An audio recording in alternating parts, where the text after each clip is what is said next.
दोस्तों, सहारा रेगिस्तान दुनिया का सबसे बड़ा गर्म रेगिस्तान है। नॉर्थ अफ्रीका में मौजूद ये रेगिस्तान इतना बड़ा है कि इसमें चीन जैसा देश भी समा जाए। ये रेगिस्तान अपने अंदर कई राज समेटे हुआ है जिनके बारे में बहुत ही कम लोग जानते हैं। ऐसा कहा जाता है कि एक समय में यहाँ पर समृद्ध सभ्यता हुआ करती थी। पूरे हिस्से में हरे भरे जंगल, पेड़ पौधे और नदियाँ हुआ करती थी, लेकिन आज हर जगह सिर्फ रेत और मिट्टी के टीले ही नजर आते हैं। सहारा डेजर्ट की रेत के नीचे भी कई सारे रहस्य छुपे हुए हैं। तो आइए जानते हैं कि आखिर क्यों सहारा डेजर्ट को इतना मिस्टीरियस माना जाता है। लेकिन उससे पहले आप सभी से एक छोटी सी रिक्वेस्ट है कि अगर आप चैनल पर नए आए हैं तो चैनल को सब्सक्राइब करके नोटिफिकेशन बेल को ऑन कर दें, ताकि आपको आगे भी ऐसी इंटरेस्टिंग वीडियोस देखने को मिलती रहें। दोस्तों, अफ्रीका में मौजूद सहारा डेजर्ट को कई लोग दुनिया का सबसे बड़ा डेजर्ट मानते हैं, लेकिन असल में अंटार्कटिका डेजर्ट दुनिया का सबसे बड़ा डेजर्ट है।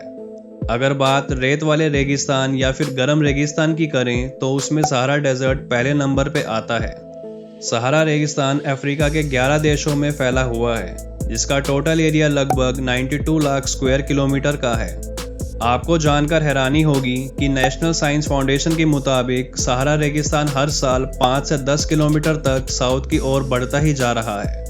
इस पूरे रेगिस्तान के 20% हिस्से को ही रेत ने कवर किया हुआ है और बाकी का हिस्सा चट्टानों से घिरा हुआ है। रेगिस्तान में आमतौर पर बहुत ज़्यादा जानवरों की प्रजातियां देखने को नहीं मिलती, लेकिन फिर भी साइंटिस्टों ने 4000 ऐसी प्रजातियों के बारे में पता लगाया है जो कि सहारा रेगिस्तान में पाई जाती हैं। कड़कती धूप के कारण ज़्यादातर जानवर रेत में बिल बनाकर या फिर पहाड़ियों में छिपकर ही रहते हैं और यहाँ का एवरेज टेम्परेचर 35 डिग्री के आसपास रहता है। कभी कभी ये टेम्परेचर 50 डिग्री के ऊपर भी चला जाता है, तो कई बार रात के समय में टेम्परेचर -18 डिग्री तक भी गिर जाता है। टेम्परेचर में इतना डिफरेंस होने की वजह से चट्टानों में दरारें आने लगती है और वो टूटकर रेत में कन्वर्ट हो जाते हैं। सहारा रेगिस्तान जैसे गर्म इलाके में भी कुदरत ने कई करिश्मे दिखाए हैं और यहाँ पर बर्फबारी भी देखने को मिली है। बीते 45 सालों में यहाँ पर सिर्फ 5 बार स्नोफॉल देखने को मिली है, जो कि गिरने के कुछ समय बाद ही पिघल भी गई थी। सहारा रेगिस्तान में बारिश भी ना के बराबर ही देखने को मिलती है और ज़्यादातर समय ये पूरा इलाका ड्राई ही रहता है। इतनी तेज़ धूप और ना के बराबर बारिश के कारण सहारा रेगिस्तान में प्लांट्स के लिए भी सरवाइव करना आसान नहीं होता, लेकिन इसके बावजूद यहाँ पर प्लांट्स की 3 स्पीशीज की खोज अब तक की जा चुकी है, जिसमें कैक्टस, पाम और डेट्स जैसे पौधे शामिल हैं। सहारा डेजर्ट में मौजूद सैंड ड्यून्स की ऊंचाई 200 मीटर तक देखने को मिलती है और आपको यहाँ कई जगह कांच के टुकड़े जैसे पत्थर पड़े हुए नजर आते हैं, जो कि मैन मेड नहीं है। माना जाता है कि सालों पहले सहारा रेगिस्तान में मीटेरॉइड गिरने की वजह से थर्मल एनर्जी जनरेट हुई थी, जिसके कारण ये कांच जैसे टुकड़े देखने को मिलते हैं, जिसे पहले लोग ज्वेलरी बनाने के लिए इस्तेमाल किया करते थे। और ये बात तब पता चली जब कुछ रिसर्चर्स को मम्मीज की कब्र में से इन कांच के टुकड़ों से बने हुए ऑर्नामेंट्स मिले। सहारा डेजर्ट में जब भी लोग जाते हैं तो उन्हें अचानक से पानी का तालाब दिखाई देने लगता है, जिसके आसपास कई पाम ट्रीज उन्हें नजर आते हैं, लेकिन असलियत में वहाँ कुछ भी मौजूद नहीं होता। दरअसल इस फिनोमिना को मिराज इफेक्ट कहा जाता है, जिसमें तेज धूप में रिफ्लेक्शन ऑफ लाइट के कारण ऐसा लगता है कि कुछ दूरी पर एक पानी का तालाब मौजूद है, लेकिन ये सिर्फ एक भ्रम ही होता है। पूरे सहारा रेगिस्तान में 1.5 लाख से भी ज़्यादा ऐसी जगह मौजूद हैं जहां मिराज इफेक्ट नज़र आता है।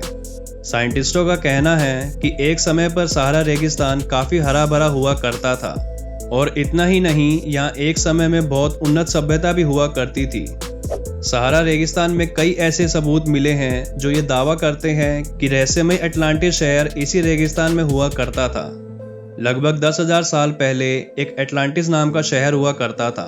यह शहर गोल आकार में हुआ करता था, जिसमें पानी की 3 रिंग्स थी, जिसमें सबसे बीच में अटलांटिस के महाराजा का महल हुआ करता था। सहारा रेगिस्तान के एक हिस्से में द रिचर्ड नाम का एक स्ट्रक्चर भी बना हुआ है, जिसे सहारा रेगिस्तान की आंख कहा जाता है। इस स्ट्रक्चर को गौर से देखने पर यह बिल्कुल अटलांटिस शहर जैसा दिखाई देता है। साइंटिस्ट आज तक इस चीज़ का पता नहीं लगा पाए हैं कि आखिर इतना बड़ा स्ट्रक्चर किसने और क्यों बनाया था। ध्यान से देखा जाए तो अटलांटिस शहर और रिचर्ड स्ट्रक्चर में बहुत सी खूबियां एक जैसी नजर आती हैं। रिचर्ड स्ट्रक्चर में भी वैसी ही रिंग्स बनी हुई है जैसे कि अटलांटिस शहर में बनी हुई थी। ये स्ट्रक्चर अफ्रीका के एक देश मोरिटेनिया में मौजूद है। हर साल सहारा रेगिस्तान में कई भयंकर तूफान भी देखने को मिलते हैं, जिसकी वजह से आसपास रहने वाले लोगों को काफ़ी प्रॉब्लम्स होती हैं। तूफान के चलते वो कई दिनों तक अपने घरों से बाहर नहीं निकल पाते। आपको जान के हैरानी होगी कि इन रेत के टीलों के नीचे कई पानी के तालाब मौजूद हैं। सहारा के ग्राउंड वाटर का इस्तेमाल सूडान, इजिप्ट और लीबिया जैसे कई देशों में किया जा रहा है। साल 1996 में यहाँ पर पहली बार वाटर पाइपलाइन बिछाई गई थी।